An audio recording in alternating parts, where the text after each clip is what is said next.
Hi, welcome. I'm Tom, your host, and this is the DROPCAST Movie Poster Podcast Release Edition. Today, I have a guest with me that I always wanted to have on, and he brought with him a wonderful Halloween poster, Tyler Stout, everybody. But that's not all. We also have some great AMPs from all of your favorite galleries and another film review. So stay tuned and smash that like button.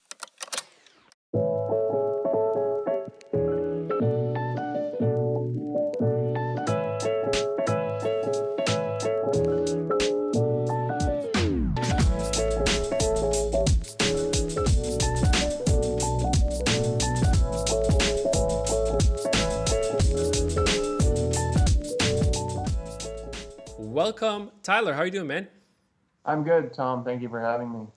Yeah, finally we made this happen. I saw your whole video over on Collider with Frosty, which was really cool to see, and I always appreciate some other folks talking to artists and poster artists especially. And yeah, we just had the anniversary of the podcast, so that's really cool. And yeah, having the I think this is the second episode after anniversary, having you on. That's a real pleasure to have you on. Oh, well, very cool. I'm glad to be on. Yeah, and yeah, as I mentioned in the intro, going to talk about your wonderful Halloween print. There are two different versions. There's a regular version, which we're just in a classy orange tone, and then we have a like the variant, which is a little bit what we call it, a beige or a brown. Yeah, it's actually going to be a gold metallic ink, A so gold it kind metallic. of it shows up as like that color, but hopefully in person it kind of pops a little more. So Yeah, and both prints are 24 by 36 inch, and the regular version was a timed edition. Do you know the edition size yet?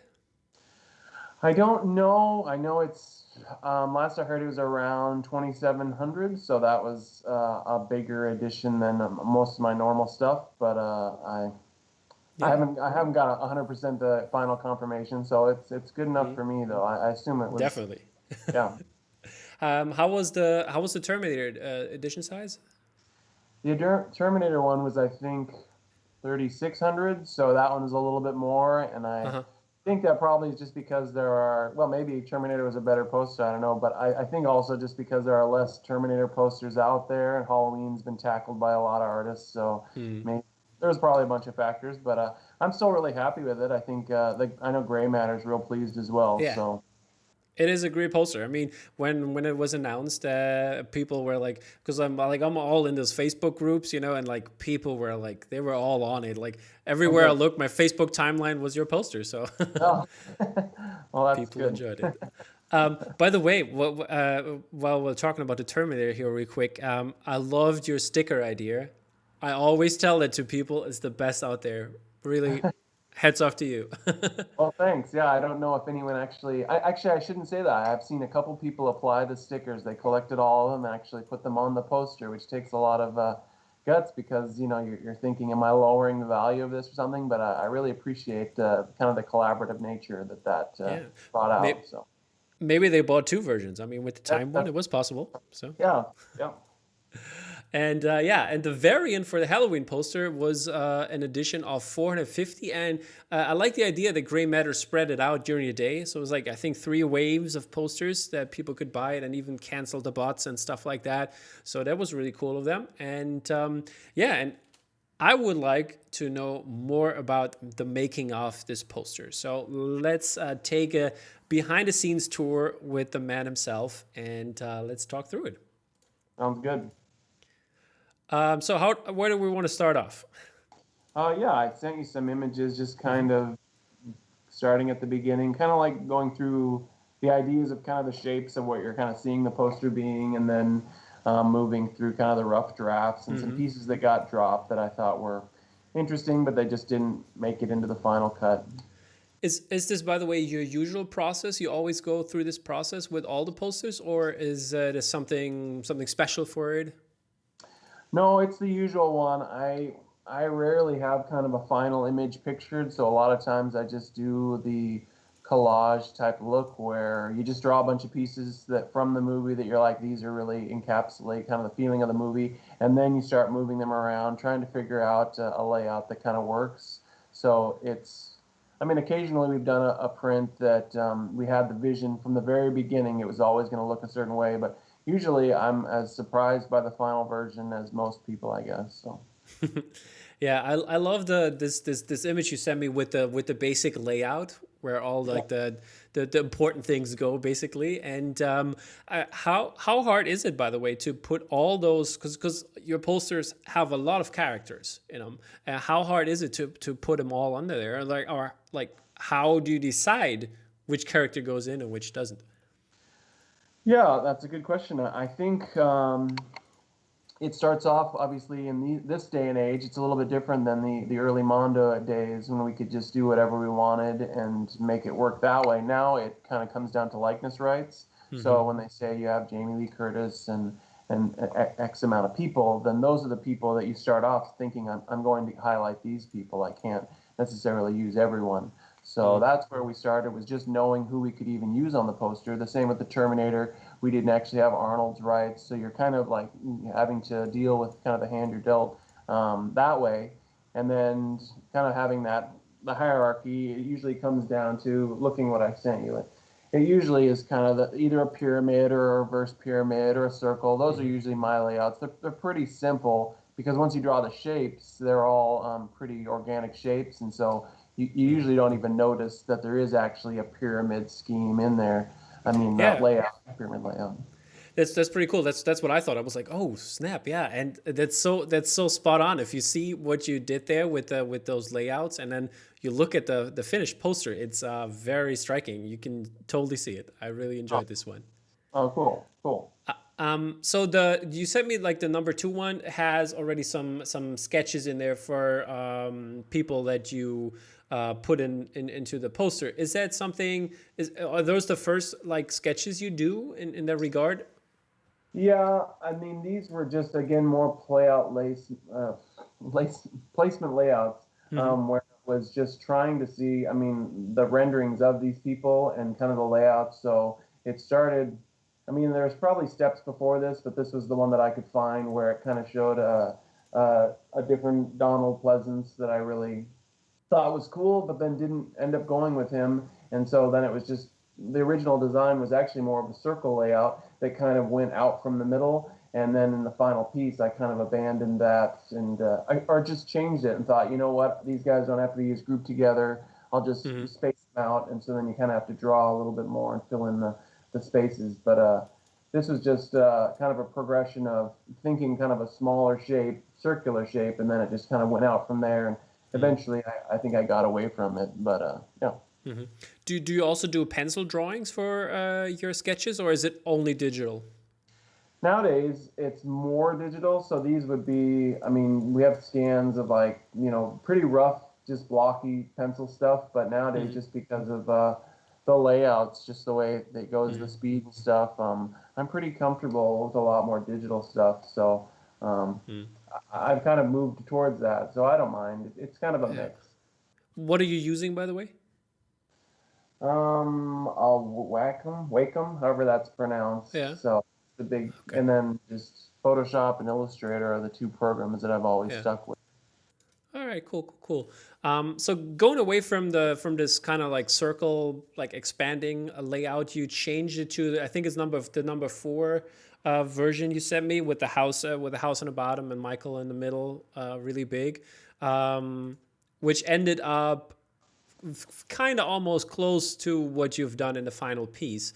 Are all of those different layers and you can play around with them basically? Yeah, that is more of like a pieces shot. So I had a lot of these pieces and I just like the way this looked. This was more of if we went kind of a horizontal poster, it would have kind of developed from this.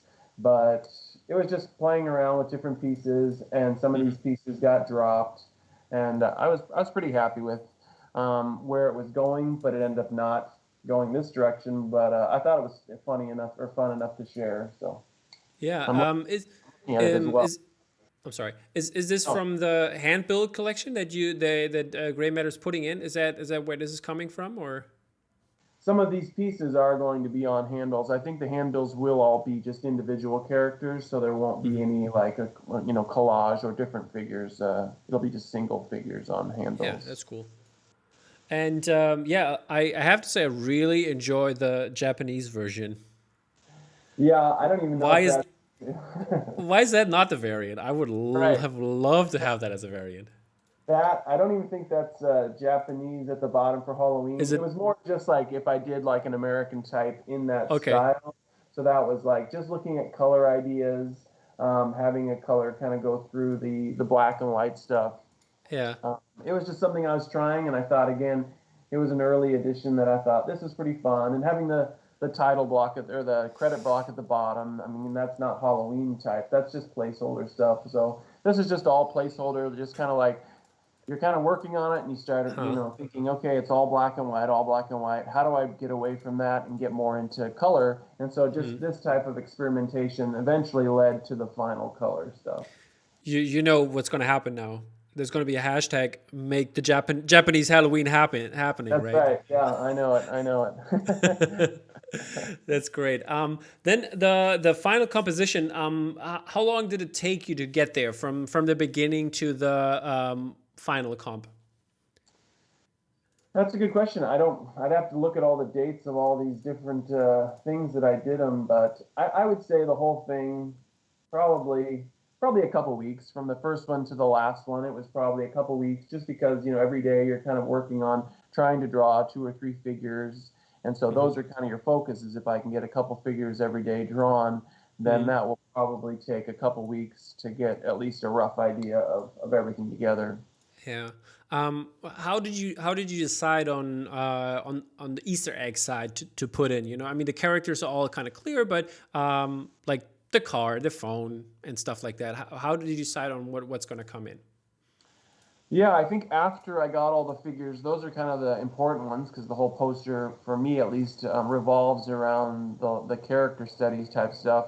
After that, you're just kind of looking at the spaces you have left and kind of watching the movie again and thinking, for me, I mean, it all comes down to personal taste, but what does it say, to you? And so I remember the scenes where Jamie Lee Curtis is answering the phone and just kind of this very 1970s house of like lampshades and all these things that stood out to me, the 70s police car.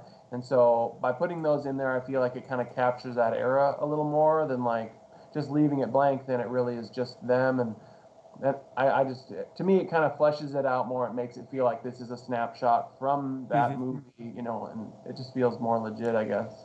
What's your favorite Easter egg? Yeah. Again, I'm looking over here on my other screen to Yeah. see. So there's some. I mean, I put like the little matchbook. I don't know if people see that, but it would be kind of middle, halfway down. I put a little match cover that Dr. Loomis kind of discovers at the that vehicle that crashes. It's like a Yeah. van that crashes, and he kind of discovers it there. And I thought it was kind of a cool little thing to add that people would recognize if you've watched the movie a bunch of times. So Hmm. I don't know. It's all personal taste. Okay. Okay. Fair enough. Fair enough. I should send you probably a more of a zoomed in area so you can see it. But I, anyway, I I tried to zoom it in for the people right now to see, but yeah, I hope they could all at least see. I went into the direction there, so I think they could see what we're talking about. yeah. And on the final colors, what was this decision there? I mean, I guess the typical Halloween colors are pretty much a done deal. But how did you decide on the variant? The variant usually just comes about just because I have kind of a stock thing that I like to do with gold metallics because they're kind of their Okay. own series, and so that just came about pretty easily. I'm sure I tried a couple other ones, but Hmm. it's just for me, it's just something I enjoy doing. So the regular is kind of the time to kind of experiment, and I wanted to keep this pretty limited in terms of colorways, just because I didn't want to have like 10 colors or something. So I Hmm. enjoy just having a more muted, monochromatic. Uh, Hmm.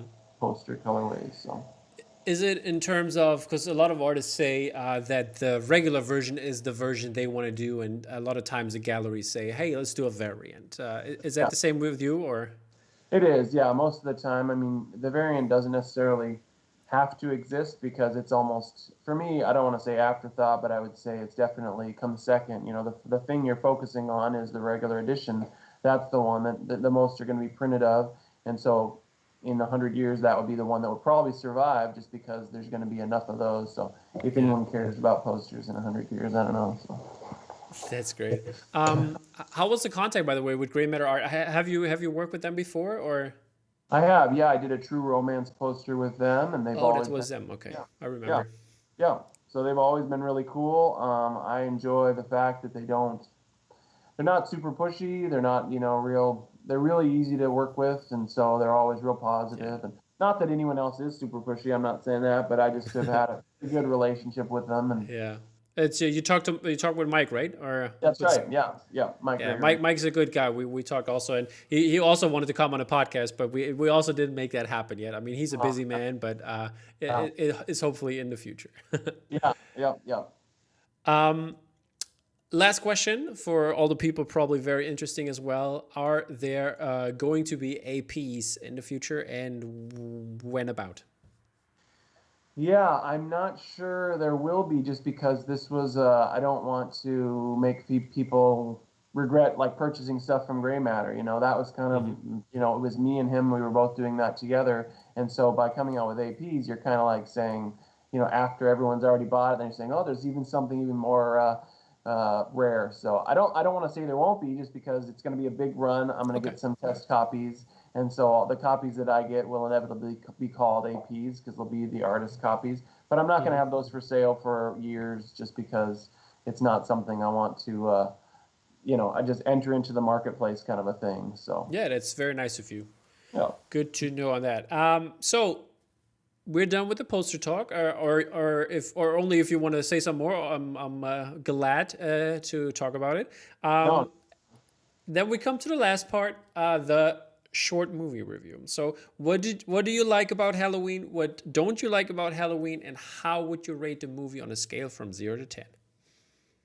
Yeah, yeah, you're putting me on the spot. I didn't realize I was going to review it until I got on with you. So now I have to try to sound smart. Um, I'm a big fan of John Carpenter's, so anything that he's done, I shouldn't say anything, but a lot of that early stuff, it just really stands out to me. And it's kind of like, a lot of people said Halloween was kind of the first slasher film. I mean, now they really dissected that and say it's not, it's all these other ones. But it was the first one that really made it big. And I just remember watching it, and just how kind of like spooky and scary it is. You're not seeing a whole lot of like blood and guts, which is pretty rare nowadays for horror movies. The whole thing, Mm. you watch it, you think this could almost be rated PG, and yet it's really, really scary, or just has a really cool Halloween vibe that a lot of movies haven't been able to capture. I think the fact that Michael Myers is kind of like a Terminator type character, where he just is unstoppable. He has no kind of emotion and stuff. It really makes an impression that you haven't seen. I mean, that's the same reason, I guess, Jason from the whole Friday the 13th trilogy, or not trilogy, but quadrilogy, Yeah. whatever. Oh, that thing is it just they just stand out, because you can kind of project on them just this ultimate villain of unstoppable force of nature kind of thing. And so I enjoy that. I mean, just the different things. Obviously, Dr.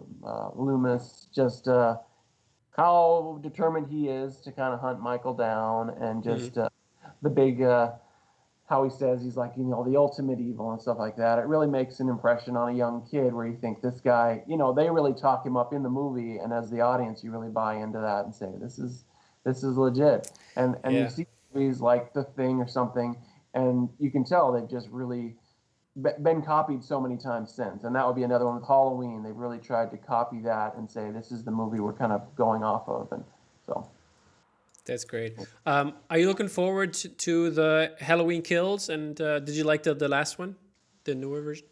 Yeah, I am looking forward to it. I mean, I saw the new remake in theaters, and I was a little underwhelmed when I first saw it. But that's the way it is with any movie that you have high expectations of. So I Mm. watched. I was like, it's okay. And then I've watched it a bunch of times since, and it really has grown on me. So it's really hard to appreciate these type of remakes for their own sense, when you're like, is it going to Hmm. capture the vibe of the original? But I think it does stand out on its own. After a while, you're like, okay, I accept this as what it is. And so I am actually excited for the remake, because, and the sequel to the Hmm. remake, because I do enjoy actually that new one. And so I think I enjoy it more than Rob Zombie's ones, which were their own thing, but they Yeah. were a little little too rough for me. I like things a little more classic, and they're pretty gnarly. So it's fun that he had an opportunity to make them, but I'm looking Yeah. forward to this next one. Fair enough. Fair enough. Last but not least, how would you rate the movie from 0 to 10? The original. Yeah, the original. I mean, compared to all other movies, you'd have to say in its genre, it's a 10 because you know what that's one of the movies that everybody holds against. It's kind of like science fiction, Yep. alien terror. You'd say The Thing would be a 10 because everything else that comes after it is trying to be that 10, but rarely does anything surpass it. Indeed. Okay, Tyler, thank you so much for your wise words and the breakdown of your beautiful print. And yeah, so in a couple of years, we will definitely see some APs. And if we are still around, we will definitely notify all the people out there. And now I will move over to James, and James and I will talk some more great movie posters for you guys. Okay, now we're here with James. How you doing, buddy? Good. I'm good, man. How are you? I'm doing all right. Can't complain. Can't complain. The weather has been lately very nice. So I've been around like, I don't know, 16 degrees Celsius. So that was Yeah, it's pretty good here. It's pretty sunny. exactly. It was a nice change. Definitely helps, doesn't it? And on the balcony, It's it was like- like on the balcony it was like super nice. Like my balcony is like there's like I don't know. It's like it's the wind doesn't get in that bad. And if you sit there, it gets really warm. So actually, you could sit like in the sun with a t-shirt. So that was like really nice and comfortable. Beautiful. Beautiful. Also, beautiful stuff is upon us. We have a bunch of cool posters from every kind of gallery that we like, and also some really cool topics that have been tackled. And our first one is going to be wonderful Onward version by Sam Gilby for Bottleneck Gallery. This piece is a fine archie clay. It's 16 by 20 inches. It's a hand-numbered edition of a 100 with a variant being an edition of 50. It is an officially licensed print by Artland Publishing and Disney co-released with Island Prints, who do a lot of cool stuff that I'm excited about. And yeah, this one reminded me a little bit of SG Posters poster, which was also really cool. So it's like one of the, was it an official one or was it an AMP one? I'm not sure right now, but it was it got up there in the like people talking about it. And yeah, the version is a little bit different. The variant here, as you just seen, the title treatment is a little bit different, and we have the half of the father in without like a top, and then he has like the clothes as his top. And yeah, that's a really cool poster. Sam knocked it out. Really enjoyed this one. James, what are your thoughts on this one? Yeah, really good.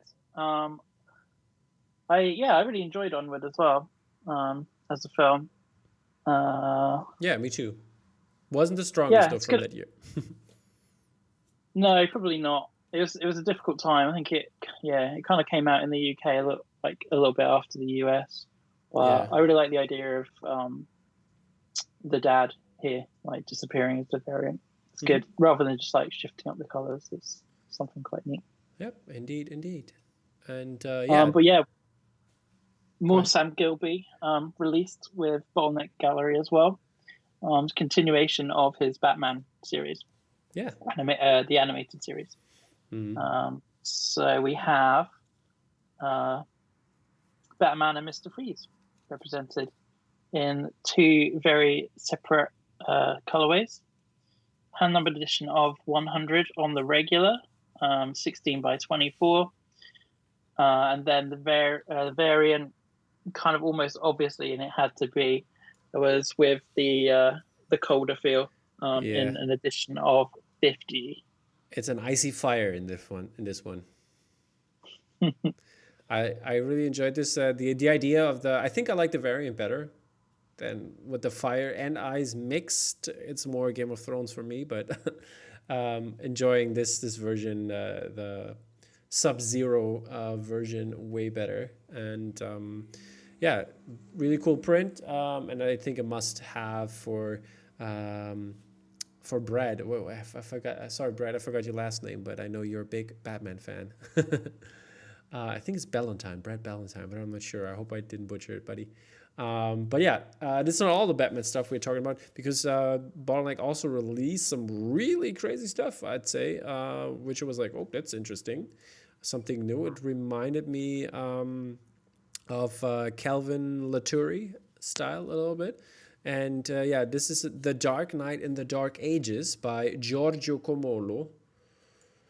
And yeah, this one looks really interesting with a lot of details. And this is also fine Archie clay, 18 by 24 inches, and then hand-numbered edition of 100, which is co-released with Justin Ishmael. And yeah, this looks really amazing. I like the little details in it. I like the Joker in there, and like the little flag that Batman has, and yeah, even like the Batman emblems on the horse there on the saddle, which is really cool. And then yeah, this is really interesting. How do you like those? There's another piece we're gonna talk about in a second, but yeah, how do you like this one, or the style in particular? Yeah, big fan of this. Something completely different, using the Batman property. Yeah. And I've only just literally just now noticed that it was the Joker. Yeah. I guess you'll be looking at this piece for ages and noticing like tiny little things and like references. Yeah. But yeah, I really, really like it. It looks also like, I think it looks a little bit like Germany, I'd say. Like, you know, like this would be German landscape, I'd say, with a city from the Middle Ages there, having this one. It reminds me a lot of Germany. It doesn't look like Italian or anything, but maybe I'm wrong. Who knows? Yeah, the other piece from Giorgio has a little bit more color, and it's The Dark Side of the Dark Knight, and it's also fine Archie clay, 24 by 18 inches, hand number edition of 100, and also co-released with Ish. And this one is really crazy. It looks, I don't know, I don't even know what to say. That is it supposed to be like Frankenstein kind of thing, or what is this? Or is it a throne? I'm not sure. It reminds me of Geiger. Yeah, like, it does. You're right. Yeah. A lot of the like pipes and stuff, and yeah, very alien-ish. Yeah, that's true. Yeah. I think I prefer the other print, but this is also a really interesting take. Is that the Riddler, by the way, in the back there? There's something green. Something green. And the Joker's on top again. There, like, you know, the headpiece. That's some interesting stuff. I guess. Yeah. Maybe Giorgio can tell us a little bit more about it if he sees that, and I'll try to tag him. I hope he's on Instagram. I didn't look it up yet, but yeah, some interesting stuff. And we have some more cool stuff by the one and only Gaps. What do we have in store, James? This is a really exciting project. Yeah, it's the first piece in a long project. They want money, which will happen. Yeah, it's a huge project. Star Wars, BNG, and Gabs. So there's going to be a big series of Star Wars portraits across all the films, I think. Yeah. Starting with Mace Windu. So I think there's going to be 50 in total that have I think he already been approved. I think it was I think he wanted to do 50, but I'm not sure if he's going to do 50. I think he's going to just do all the main movies, one for each. All right, I thought they had 50 approved, but I'm not sure. I'm not sure. Maybe somebody can clear it up in the comments. Maybe I read it wrong, but I think it was just the 9 movies, and I think he had ideas for 50. Cool. But we'll see. Yeah, there's the regular, which is in purple, which is perfect, obviously, for Mace Windu, with his lightsaber being a purple lightsaber. Indeed, it is. This was an edition of 175 G-clay print, 13 by 19 inches, and the variant, which you can see there, in that slightly like sepia toned, kind of like goldeny silver. Slightly more metallic. That was the limited, even more limited, 75. Which one do you like better? I actually bought the purple. You did. Interesting. I Interesting. I was really tempted, but I had to save money. I have to save money as well, but I was also really tempted. It came up, and I was like, well, if they're going to do a series of these, maybe I should get on that. I'd really like. So I don't own any kind of like Gab's portraits. I've got a lot of his posters, but I would really like I got a John Wick. some like straight up portraits. That's nice. I mean, all the portraits are really nice. I was tempted by the Pulp Fiction like 3 that he did. I'm super tempted. Did we talk about those, like the Blade Runner ones? I don't think we've talked about the Blade Runner ones, but you can buy those separately now as well. Yeah, they were exactly. I wasn't sure if we talked on a podcast, but those Blade Runner ones are amazing. They're really great. Yeah, they're really, really nice. Yeah, go grab them from Gab's homepage. I'm Gabs, I think, .com. Or hello, I'm Gabs, or something like that. Yeah, but that's not all. And we have, I think he's one of my favorite artists. I like his style a lot. It's depends on a lot of people, though. If you ask around, not everybody's fond of that style. But I think he has a very cool concept, and it's Carl Fitzgerald. And he did the Ghibli movie Nausicaa, of the Valley of the Wind. And I think the portrayal there of this statue, this place, like all place, is really amazing. It looks really imposing and really threatening, and I think that's a really cool, like, kind of dark vibe to this Ghibli movie, which are sometimes dark, but this one is screen print, 24 by 36 inches, and a hand number edition of 115, and there's also the variant, which looks even cooler in my opinion, very, very rock and roll, I'd say, or very heavy metal. And this is a hat numbered edition of 40 even, so there's not much to go on, but those look really, really cool. But that's not all the Carl Fitzgerald stuff that we have today. We also have some more. What else do we have, James? We have odachi.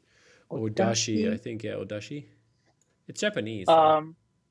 Yeah, it's good. It's good to have the Japanese type as well in the nausicaa like variant. We need to continue to have different type in these variants. It's really cool, just like the Matt Ferguson one. Yeah. But yeah, this looks good as well. It doesn't have that hugely imposing feel that the previous one does. Yeah. But it's still very much Carl Fitzgerald. And I really like the battle, like looking up. It's quite a nice composition. You kind of you follow up almost from the bottom, following the eyes of the character, and then you see in the distance, like the clearest thing, almost like the most detail is actually the front line of the battle. It's really nice. Yeah. Do you know what movie this is from? I wish I did. I tried to look it up, and odachi is like it's the sword. So I don't know if that is just an inspired piece, because I know he is doing like a lot of like ink like paintings on his Instagram. He's like sometimes showing them off in some really cool style where he does like warriors or just like a piece of armor or something like that, which is interesting. But yeah, this is looks really cool, I'd say.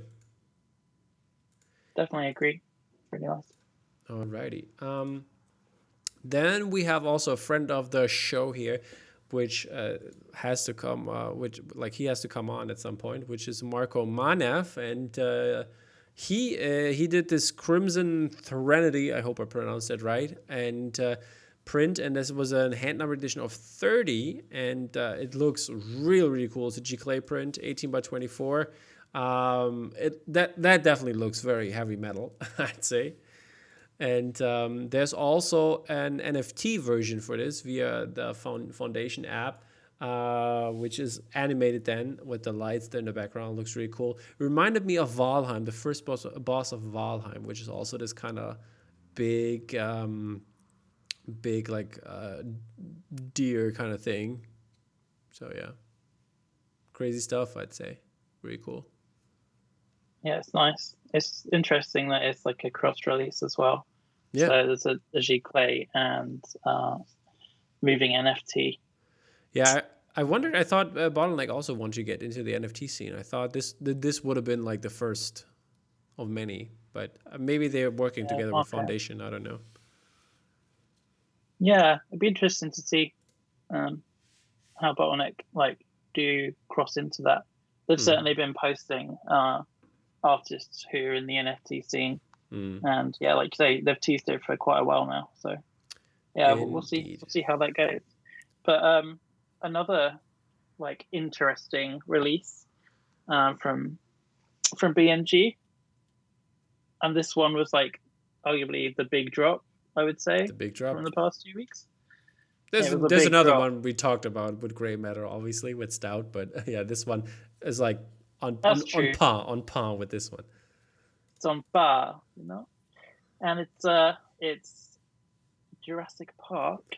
The man Juan Carlos Ruiz-Burgos. Yeah, he's the dude. He is the dude. This piece was produced a few years ago, I think, by Juan Carlos. 2 years, I thought. 2 years. But yeah, it never saw the light of day because of the company that it was produced for went under, I think. So yeah, it was going to be a licensed print, but BNG picked it up.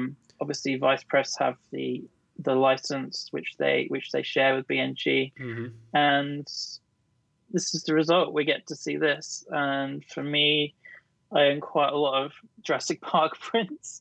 Yeah, but I think we can clearly see it in the background there. Oh yeah, there's one there.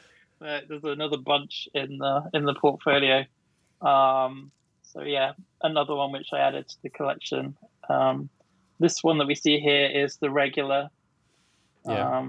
I really, really like the colorway on that, just because it takes me back to the way that the film was graded. It has a real, that kind of purplish tone to it.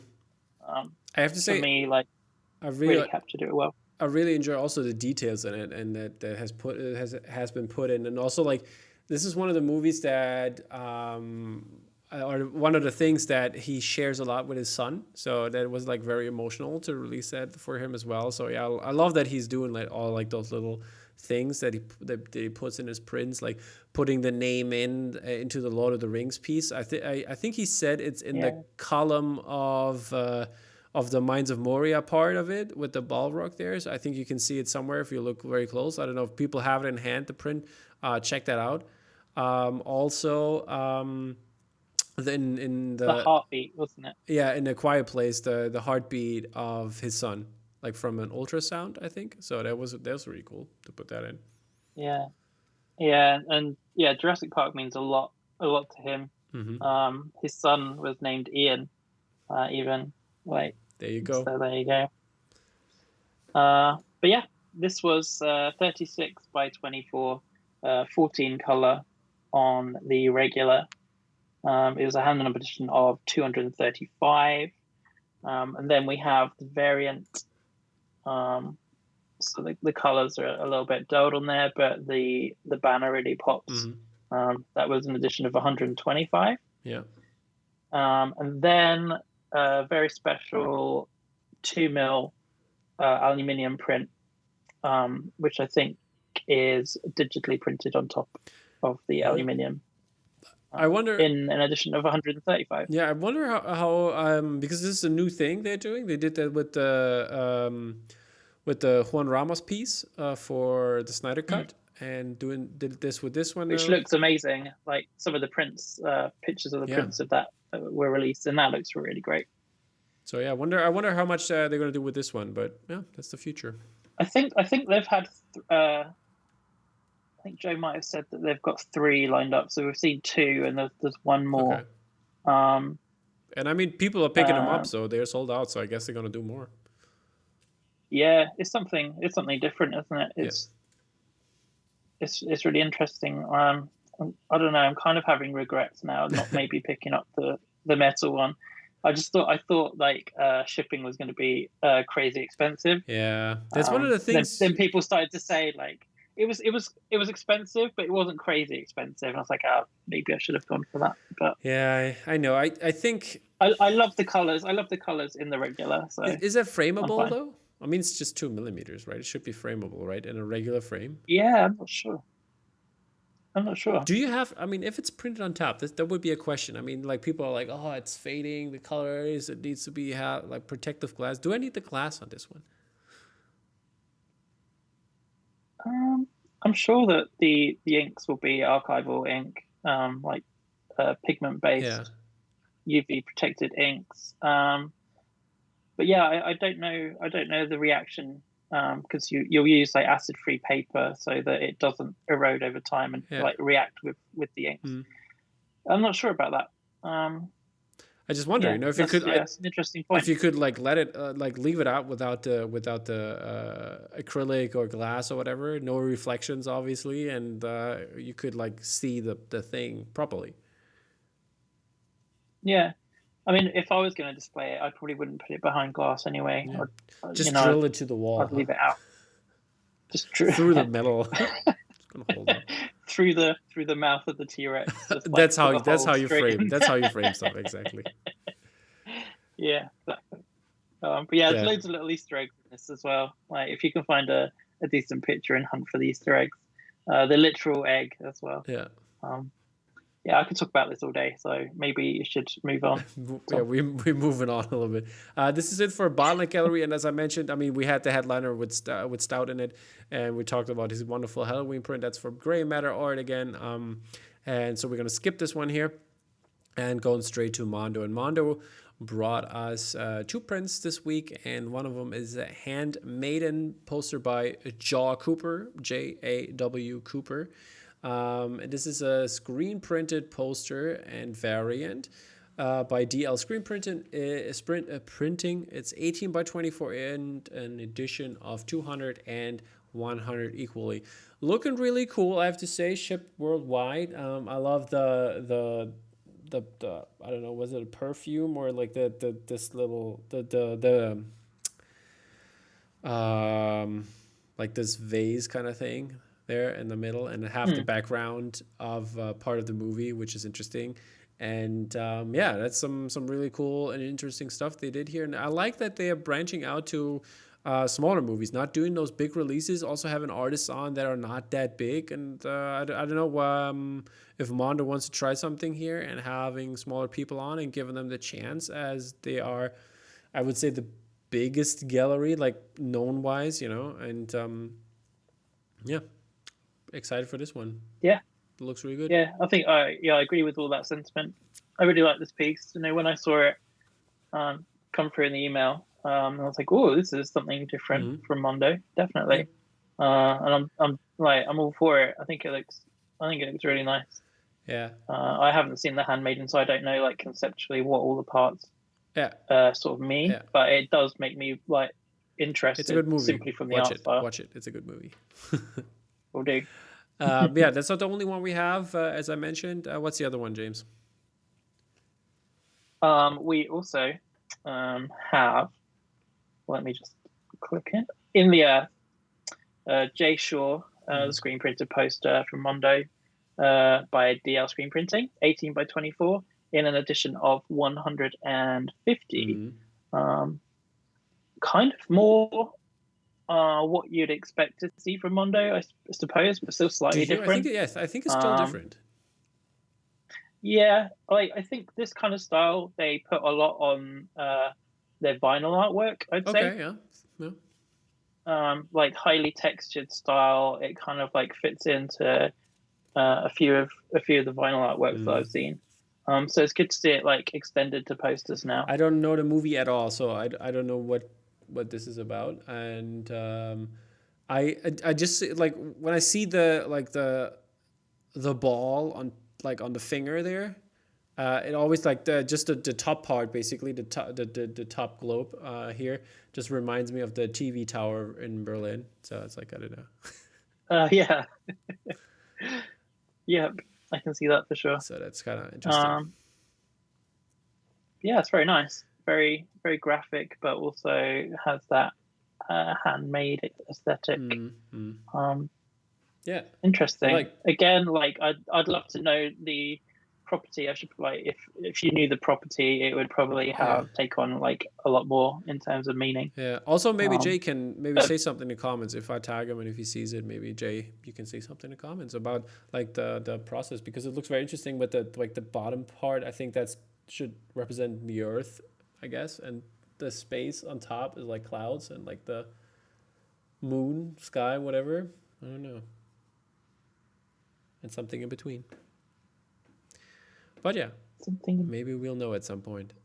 Yeah, but this is it for Mondo. As I said, 2 posters, and we have 1, 2, 3, 4 things to show you from Spoke Art. And Spoke Art has this week is one of the artists that is back here is Rich Pellegrino, who has done some really cool Jordan stuff. I really enjoyed that one. And he tackled some Wes Anderson properties. And the first one is the Royal Tannenbaums, which is like super zoomed in. I don't know. It's a big file, I guess. Let me zoom out for you. Here, there you go. Yeah, this is showing all the... this is the Royal Tannenbaum set here, which looks really cool in the Rich Pellegrino style. Then we have the which one was that? Oh yeah, the Grand Budapest Hotel, and last but not least, the Live Aquatic, which is a great movie, and having the main characters all in there, and all of them are timed editions or have been timed editions. I don't know if they're done yet, and they come on archival or they come as an archival pigment print. Then there is the regular version, which I just showed you, and then there are also 2 different ones, which are a little bit more costly, but I think they were also timed editions, which are the object remark things or portrait remark things. And he does some really cool portraits. On the Spoke Art website, you can see him. He did, for example, for I think it was Grand Budapest Hotel. There's a little truck he did. Looks amazing. This for me, I have to say. Overall, there's some very good artwork, something different for this pop culture theme, but the remarks are always on point. Just for remarks alone, they're so good. I really like them, and yeah, they're all signed and numbered by the artist, and the dimensions are 18 by 18. So, really cool stuff. Really liking this one. Yeah, they're all great. For me, like Rich is. Hit and miss maybe, but when he hits it, it's like with these, I really like them. I kind of wish that I liked. I'm not the only person or the only artist that's not mad about Wes Anderson, but I really did like Grand Budapest. These are awesome. I really like the style. Yeah. They have character, as they should with Wes's films. I like the kind of like sort of abstract backgrounds. Yeah, they're really nice. Like, I wish I loved the properties more, because I definitely would have gone for one of these. Really cool. Yeah. And I'm sure like the remarks will be, as you say, really fun as well. Yeah. The object or the portraits. Yeah, the next movie, really liking these. The next movie we're talking about is one of my favorite Studio Ghibli films. What is it, James? Reveal it. It is Grave of the Fireflies. Quite a moving film. And I think kind of it lends itself to good posters as well. Indeed, it does. And so did you watch it, by the way? Did you watch Grave of the Fireflies? I've seen it in chunks, like okay, because it's too tough, right? University, it's too much of a. Well, yeah, exactly. Gets too emotional. At art school, like university, these films went around and they were like must-sees. They're part of your education. But I guess Grave of the Fireflies is one that I watched when I was kind of like half passed out. So, okay. Yeah, it's on my list of stuff to watch again now that I'm not spending like every night passed out in a street. Because you had the party life. I see that, my friend. Oh They call man, you this Van. caught up with me. Are they gonna call you Van Wilder? Definitely caught up with me. I've got the hair for it now again, so you know. But yeah, this is by Jermaine. I'm gonna murder this.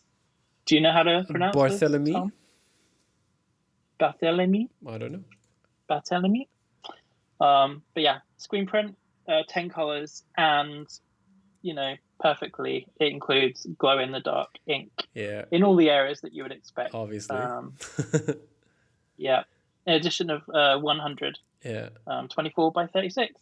Yeah, really nice That's print. a really nice print. Yeah, I really love how Spoke Art does like all the different properties for Studio Ghibli. I mean, you can't see it right now because it's reflecting here, but I got the Tracy Ching Spirited Away, which looks very cool. Also from that series for the Ghibli films, and yeah, some really nice stuff.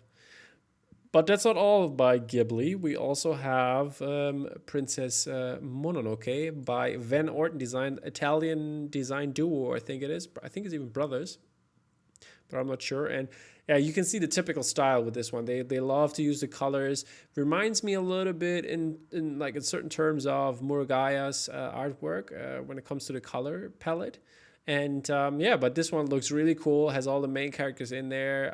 The poster looks amazing. Definitely something special, I would say. And this is on archival pigment as a archival pigment print again, edition of 100 and hand numbered 18 by 24 print. So some really cool stuff. Liking this one a lot. Yeah, 100%. I wouldn't have like automatically twinned like Van Orton with Princess Mononoke. Of course not, yeah. But this works so well, and I think it's for that reason. It's like it. You know, we haven't really seen something like this for that property. Yeah. And it works so well. It's really, really cool. I had their big the print. I forgot the fortune teller. I forgot his name. And they had this one, just the fortune teller on the print, and they had big and the name on there. I think it was something with a Z, but I'm not sure right now. But yeah, this looked also really amazing and very cool Van Orton design print. Yeah, they really, really early on when I was getting into alternative movie posters, one of the posters I saw was their RoboCop, which was part of the AMP exhibition like 3 or 4 years ago. That really grabbed my attention.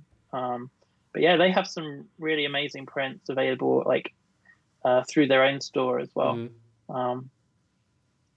Really good stuff, very identifiable style. Exactly. As I say, but I think this is like one of their best, to be honest. Okay. Really, really nice. Yeah, I like the big one as well for Big the movie. Yeah, but that's not all the. That's not all the. Not all the Ghibli stuff we have for you. There's some more really cool stuff. I'd say. Can you introduce us? Yeah, something very different. It's a card set by Brighton Ballard. 6 risograph printed tarot cards, and I'm really happy that another gallery is producing some risograph stuff. It's something that we at Mora are going to look into because you just get a really interesting quality from them. So these are like tarot cards, and you get them in a black envelope with like metallic gold. You can see in the back. Soy ink emblem, the one in the back. So they're 3-inch by 5.5. And yeah, I love it. It's something that's really different. I think that's really cool. I wonder. I mean, how many? There are more cards in a tarot set. Where's going to be the rest? I don't know. Maybe you have to collect sets. Maybe that would be cool for different Ghibli films. I would definitely start laying my future out there.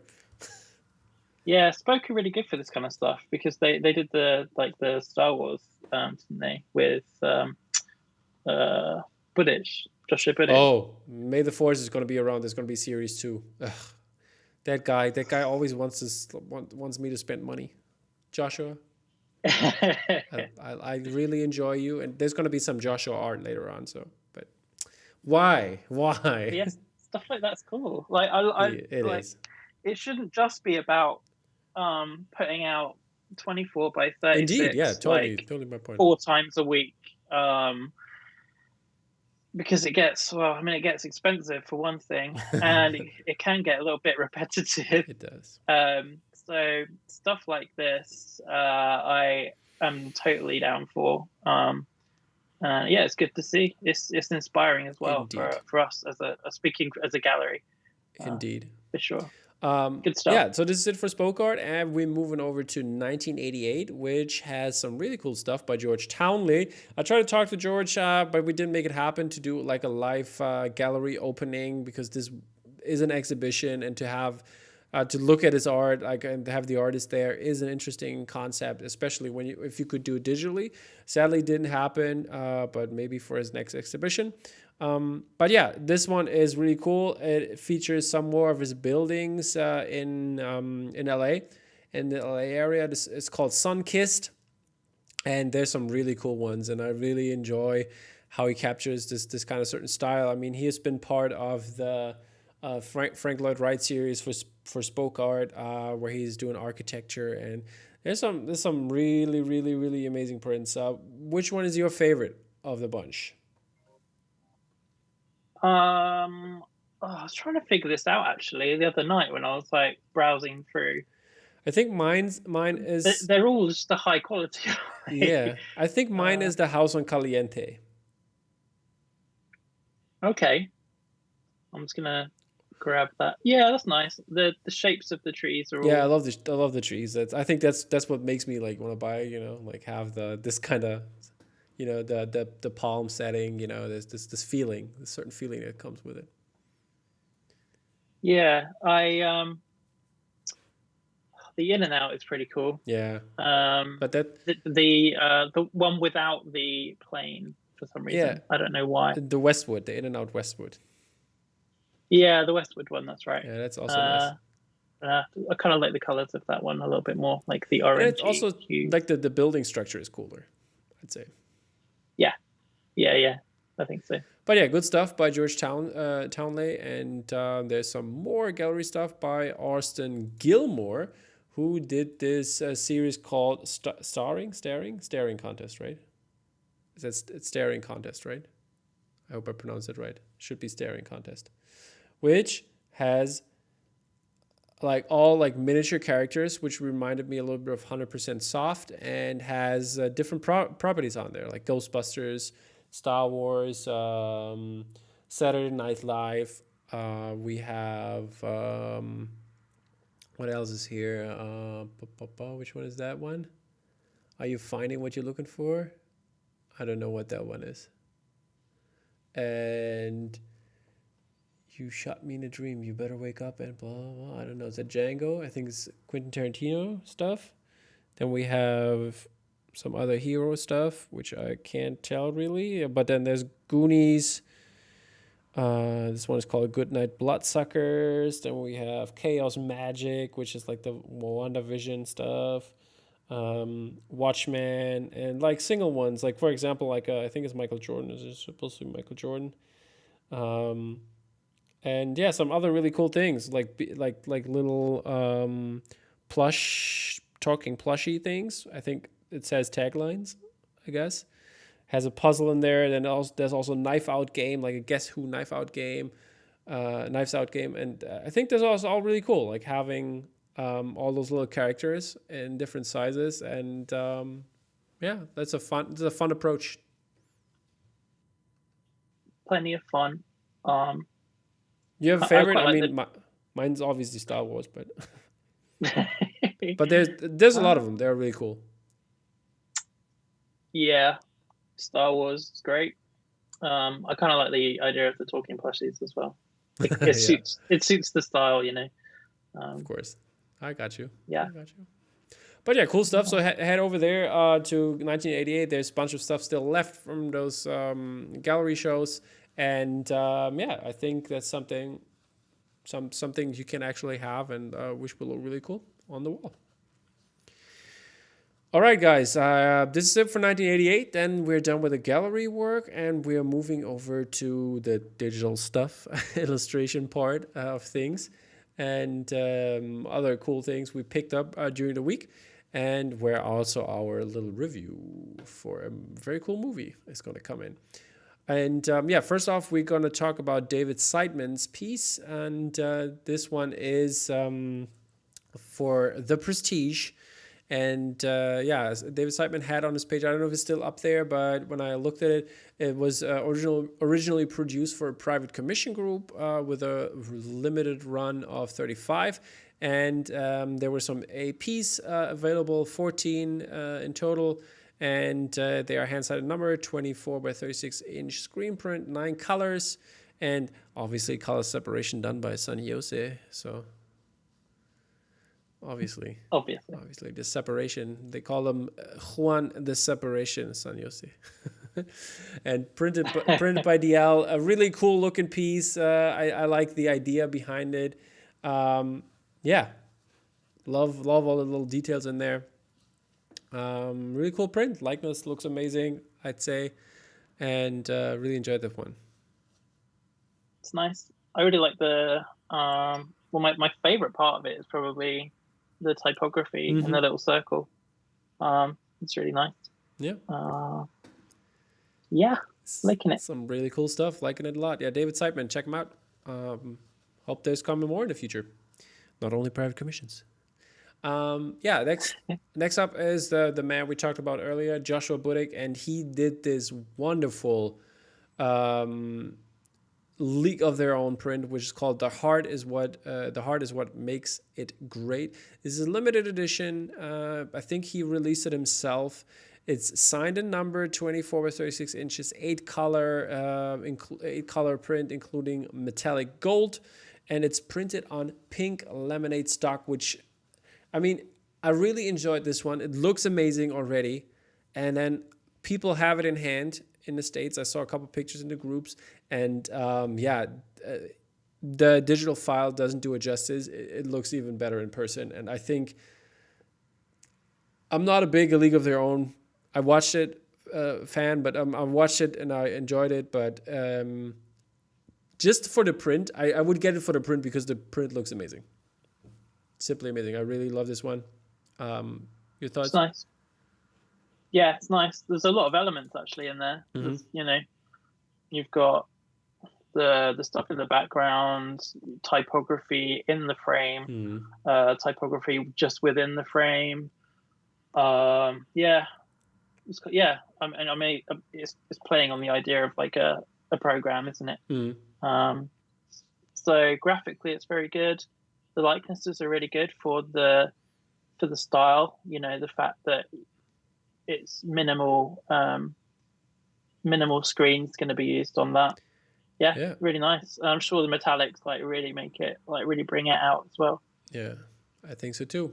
Amazing stuff. So be lucky that you grab one. I think this is gonna sell on the aftermarket just because of the colorways. I think it would look perfect against the white wall, just the pink, having maybe a white frame around it. Would look amazing. Yeah, in my opinion. Damn it! I think I'm talking myself into buying this one now. I was really hard on myself. I was like, no, I can't. I need to save some money. I can't buy prints. But you said you don't. You need to buy prints for films that you're really passionate about. I think. Otherwise, you can just be spending so much money. That's true. But I just love this print so much. It looks really good. Joshua, if you want to do some charity, I'm here for you. But yeah. So the next digital print? No, it wasn't a digital print. No, that one was, but the next one is a digital print, isn't it? No. It was a piece. It was private commission. I'm sorry, I didn't note it down. Let me talk through it then. But this one is by Hans Woody. There Will Be Blood. It is. I think it has been a private commission, and there's some. Was it this Friday, or was it a couple of days ago? There was the AP sale, which was probably bloody. This one is for a lot of people. This was this week, something, or last week. I don't know when it was, but somewhere around there. I didn't get any notifications about this at all. Facebook's not giving me notifications of I got waffles I saw it in a couple. Anything. I saw it in a couple of groups that they were like, "There's going to be a sale at his store, so people get on it." Oh, damn. Looks really good, I have to say. Really enjoyed this one. Yeah, it does. Hans Woody's like brilliant. Yeah, I like his style. I like his Batman version also. From the Yeah, man. 1989. I had the chance to get that as well. I didn't have the money at the time. Fair enough. But yeah, some really cool There you stuff. go. Hans Woody. End of story. Really interesting story there for everyone. Hans Woody also like doing really great art. There's lots of cool stuff that he is doing. Yeah, look into him. Next one is by Lucas Peveril. And Lucas did this private commission. I think it's an OG 101. 12 Angry Men. And he was commissioned for that poster for this really film, a really good film, who was done by Sidney Lumet, and who did Dog Day Afternoon, Serpico, The Hill, and stuff like that. Having Henry Fonda in there and other great actors, so that's some really cool stuff. I mean, I love that film. It's a really good one. The poster is 36 by 18 inches. It's on Hahnemühle Fine Art Pearl, 285 grams per square meter. And in addition, as I said, 1 of 1. And yeah, the commissioner wanted to include all of the jurors in this main composition with the main focus on juror 8, which is Henry Fonda's character, and the switchblade knife from the court case. So that should have been in the center of the commission. So I think he did a really good job putting in there. He wanted to reflect the mood of the film's intensity between the different men. And so he proceeded to give this poster a kind of noir feel, like this kind of aesthetic to it, and to reflect the film accordingly. And that's also why the blue grayish color choices came in, and the shading, dark to light, dark foreground, light middle ground, and that puts the focus on the switchblade and Mr. Fonda. And yeah, really cool print. And thank you for Lucas to giving me the information and the background about this one. Really like it as well. It's a really, really great print, and I'm sure that if this was a group commission, it would have been very popular. Definitely. So hopefully he'll pick up a little bit more work from this. Yeah, it's great. Me too, man. And yeah, Lucas is really underrated. Lucas, great job, buddy. And yeah, thank you always also for support. I know he's most of the time he joins the stream and everything's happening. So I know he's a avid supporter of the show. Thank you, buddy. Next one is what? Next one is Alberto Reyes. A member of the Painters. Yep. And this is a commission print for Community. One of my favorite shows. One of my favorite shows. I love this one. And even I've seen on his Instagram that I think Jim Rash is the actor's name who plays the dean. Like he's like the one on the left there with. He liked he liked it, so that's kind of cool. Really happy for him. Yeah, this is a great piece. The likenesses are on point. Looks totally like it's really cool stuff. A lot is going on because I mean he tried to put every season in there. You can see the Imaginarium. You can see the pillow the pillow episode, like the pillow fort episode, which is like one of my favorites. And other cool stuff. So there's a lot of cool things going on in this one. And the AP sale happened, I think, already. And yeah, this is probably gone super quick. Yeah, seems to be like a very, very popular. Lots of fans of Community. It's a show which has been on my watch list forever. I still haven't got around to it, but yeah. Yeah, it's a good watch. Like doing like something on the side or something, like, you know, like. If you like ride your bike, for example. How far are you on The Boys? Season 2. Where am I? Episode 4. Okay, so you've been some. For those who don't know, I'm doing some exercise because I've become rather large and lethargic. So Tom's been like bullying me into I'm the bully here. using the exercise bike. Come on, don't say bullying. People think now I'm body shaming you. Jeez. Yeah, he body shames me. He sends me pictures of large people every day. I thought of whales. Jesus. Well, the whale scene in The Boys season 2, was that a message to me? Is that? Totally forgot about that, but now you're saying it. Jeez, but yeah. So yeah, maybe I can cycle to Community once The Boys is finished. Exactly, 2 episodes and you're good. Cool. With the biking. It's very enjoyable. But yeah, moving on. We need some The Boys posters. Juan Ramos Juan did Ramos? one. Yeah, that was amazing. Yeah, that was pretty cool. Yeah. But need some more. Private commission, though. More. Private commission people. But yeah, moving on. You already seen it for a second there. It's the Jason Edmiston $100 bill. This one is an expensive print because it's actually painted on a $100 bill with oil colors, and it's for the movie Heat, and it looks really, really cool. I like the idea behind it. And he did one before, which was amazing, but I forgot who it was. Was it Batman or was it Joker or something like that? I'm not sure, but really enjoyed this one. And the idea behind it, I mean, selling it, I think that's a really cool thing. I mean, actually, you could buy something with this, probably. I don't know. Can you, if it's been defaced enough, like, are they accepted? I don't know. Maybe on the back, you can, just hand it over really quickly. You just flip it around. I mean, you wouldn't want to do that anyway. Yeah. Are these like the cost of the note? I don't think so. I think it's going to be a little bit more expensive than the note. It should Yeah, be 100 plus. That's pretty dumb. Plus the artwork. It's not a great business. Yeah, I mean, Come on, James, you could do that, I guess. Yeah. Just waste my time coloring on notes and wasting all the material and stuff like that. Yeah. It's not going to cost anything. It's just 100. Here you go. Oh man, but yeah, fun stuff. Cool. But that's not all. We have 2 more for you until we get into a little review, and one of that is, I mean, it's by the same artist here, and this one is for Promising Young Woman by Lisa Shamskaya, which is a very, very cool movie, coming with this very cool poster which reflects the movie very well, I'd say, and I love the font that she used there, and having, or like the typography, and having the blue background there, and like little details from the movie. I really enjoyed this one, especially like putting the lip gloss on. That was really fun. Have you seen it, Promising a Woman, yet?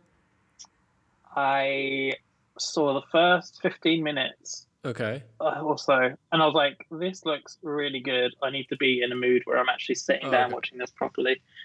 So I turned it off, and it's like one of the next things that I'm going to watch because it looked really, really good. Alrighty, yeah. And but the one where we're going to talk about the movie and the poster as well is also by Lisa Shamskaya, and it's for Sound of Metal with Riz Ahmed and Olivia Cook as the main characters here.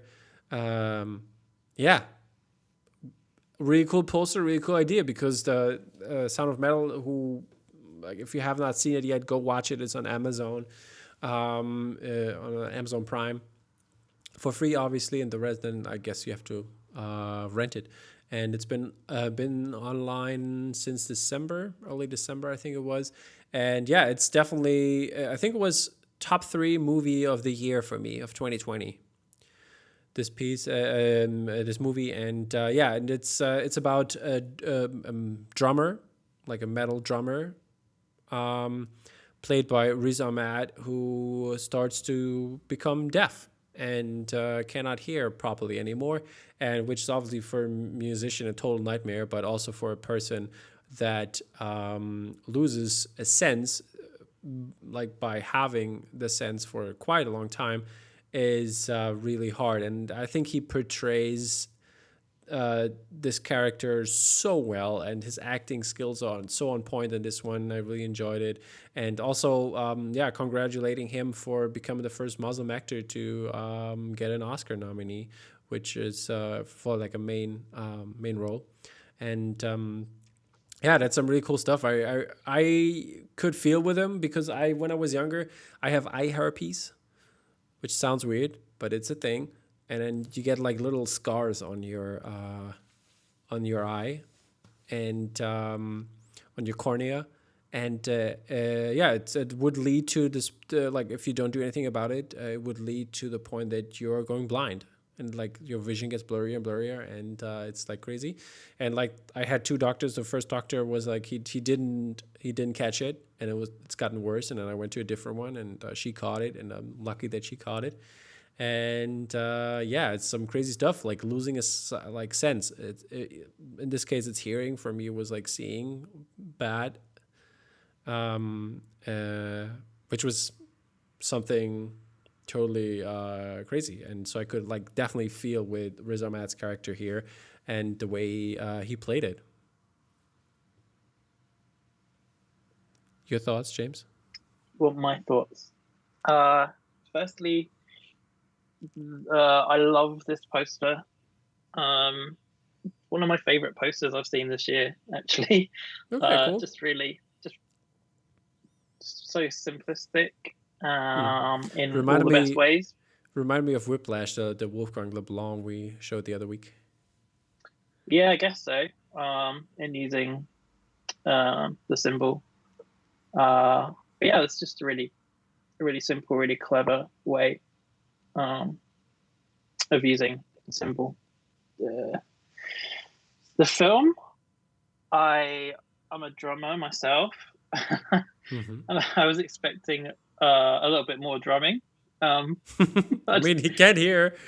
I know, but I didn't know how far into the film it was going to be presented. Until the point like where he can't hear. And it's just like all the promo they showed like loads and loads of drumming. Yeah, it's not Whiplash, people. So no, so don't go expecting a real like music focused film or anything like that. Yeah. It's a really personal character based story, and it's nearly every single scene has Riz Ahmed, who is brilliant. It's shot in a really like naturalistic style, like kind of handheld. One camera follows the character around, which really makes it feel like way more personal. Yeah, my favorite part was when he was in this community for deaf people, and when he tried to learn to live his life again in a different way. That was really interesting. And also I think he's I don't know the name of the character and the actor, but he's got a role for or was nominated for a role for supporting actor, and I think he did a really good job. The old guy with the ponytail, the leader, yeah. It was really engaging. Like every single good scene with them, like it was just like he was so good, really engaged. Yeah, completely. I think every kind of it's one of those films where everything just seems to like knit together. It seemed like everyone was on the same page, and it just everything just kind of worked. And just felt completely natural. It was so crazy. This kind of goal he set himself to get there, to where he wanted, because like there's always like when he goes to the doctor, there's this option to hear again, like proper way by putting an implant in, and that's his goal, to like get there and have his life back. But as everybody would figure out, this is going to be a stony way to get there, or to get there at all. And that's really interesting, and how they portrayed this, and how Riz Ahmed played it. It was just incredible. Very, very great performance. Yeah, I hope he's going to win. I hope he's going to win. Yeah, I think he definitely stands a good chance, because it's one of those films which is just carried by the performance, like entirely. You know, and previous winners, they definitely performed in films which have kind of like hung on that central performance. You know, you have things like Joker, Still Alice in the past, and like the films. Renée Zellweger also for. Yeah, exactly. I mean, she like usually portrayals of like famous people. I guess that's another one that they really like to go for. But it's when that central character like carries the film, those are the ones that will usually pick up the awards. So I'm really, I'm hoping. I think it'll be an important award as well. He's always been a really great actor. He can and he's such a talented musician, writer as well. Like he's crazy talented. He's a really good comic actor as well. Yeah, I love him. I don't know. Have you seen Four Lions? Like that's it's amazing. That's one of my favorite films. Then that came out back then. Yeah.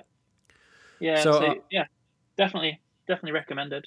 Like, so if you have not seen it, if you have not seen Sound of Metal, go check it out. It's still available on Amazon Prime, and it's an amazing movie that should have or give Riz Ahmed some really good Oscar chances and something worth watching. Before we go, how would you rate the movie from 0 to 10? Objectively, I think it's got to be right up there, like a 9. You know that. Yeah, for me it was a 9.5, if not a 10 at that point. And like thinking about the movie again and seeing it again, it's just incredible, and I really had a good time watching it. So yeah, I think I'd quite like to come back to it as well in the future. It's something that I'd probably like, because like certain things will stay with you. And maybe like when you go back to watch it, the story's not super complicated or anything, and you're not looking for like little things, but thematically it's great. Yeah, the portrayal and the empathy you can feel with this character is just incredible. Exactly, and there's different paths, and once you've seen the film, you'll be able to go back and like think about the path he did take and the other options that he might have had. Indeed. Yeah, for sure. All right, this is it, people. Thank you so much for watching. Don't forget to smash that like button, because we didn't mention it in the beginning, I guess. But it's definitely, it helps us out a lot to do some cool giveaways that are, by the way, if you haven't got it yet, it's on the way, people. So look out for that. Surprises are gonna be incoming. And we're gonna talk in 2 weeks again with some more cool art by all the galleries and the cool stuff that came out. There's already some stuff that I really looking forward to talk about, because it has been teased but not released by Wednesday. So because this is the rule I have. If it's not released, we're not going to talk about it. But it's going to be a busy one, isn't it? The next one, I think, already. I think so too. Yeah. And May the Force is ahead of us as well. So there's a lot of Star Wars art coming in the future, which I love to talk about, and I guess James too. So stay tuned for that, people, and we'll see each other in 2 weeks. Take care, guys. Bye-bye. Bye.